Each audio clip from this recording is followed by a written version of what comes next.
Paying taxes, TDA দিতে দিতে সবাই পাগল হয়ে গেল।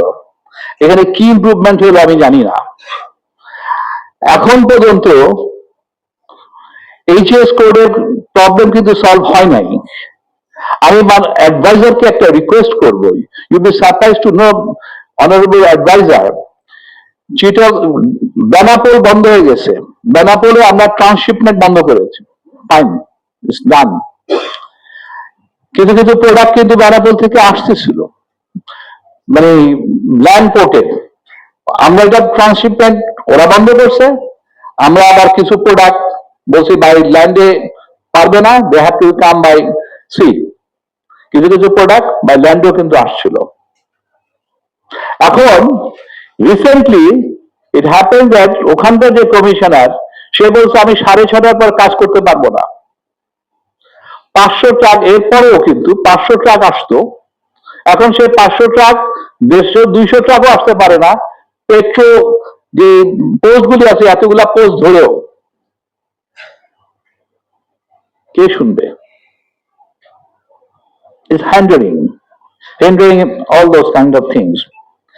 টেকনোলজি, আমি আর পেইং ট্যাক্সের জায়গায় আমি গেলাম না, এইচএস কোড ধরে চিটাগং পোর্টের, এবং না tariff.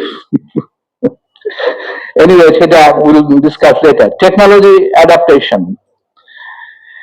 We are quite a lag behind, even here this is the indication was there.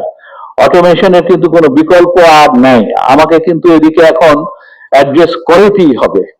আমার টেকনিক্যাল ইনস্টিটিউট গুলিকে আমাকে ওইভাবে সাজাইতে হবে।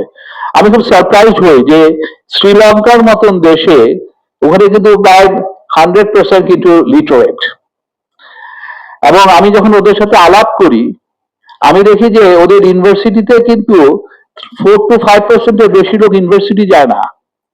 ওদের সব ও লেভেল আর এ লেভেল, এবং সবগুলি কিন্তু সমস্ত টেকনিক্যাল ইনস্টিটিউটে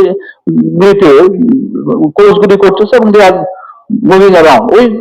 ওই ওখান থেকে যখন তারা প্রফেশন ফিল্ডে যাচ্ছে, কেউ কেউ যদি মনে করে, তখন তারা কিন্তু গ্রাজুয়েশনের পার্ট টাইম করে করে কিন্তু করছে। বাংলাদেশে কিন্তু এই মাইন্ডসেটটা বের হয়ে আসতে হবে। আমাদের ডিপ্লোমা শুনলে, টেক্সটাইলে কিন্তু ডিপ্লোমা ইঞ্জিনিয়ারের বেতন 2.5, 3 লাখ 4 লাখ টাকা পর্যন্ত আছে, কিন্তু মেয়ে বিয়ে দিতে চায় না। অথচ বুয়েট থেকে পাশ করে কিন্তু 40,000 টাকার বেশি কিন্তু স্টার্টিং হচ্ছে না, অথচ বুয়েটকে কিন্তু দিতে হবে। আই থিঙ্ক যে সোশ্যাল মুভমেন্ট কিন্তু একটা দরকার হয়ে গেছে বাংলাদেশে। আমরা কিন্তু খেয়াল রাখতে হবে, আমাদের এত 18 কোটি মানুষ, আমাদের এমপ্লয়মেন্টের কিন্তু কোনো বিকল্প নাই।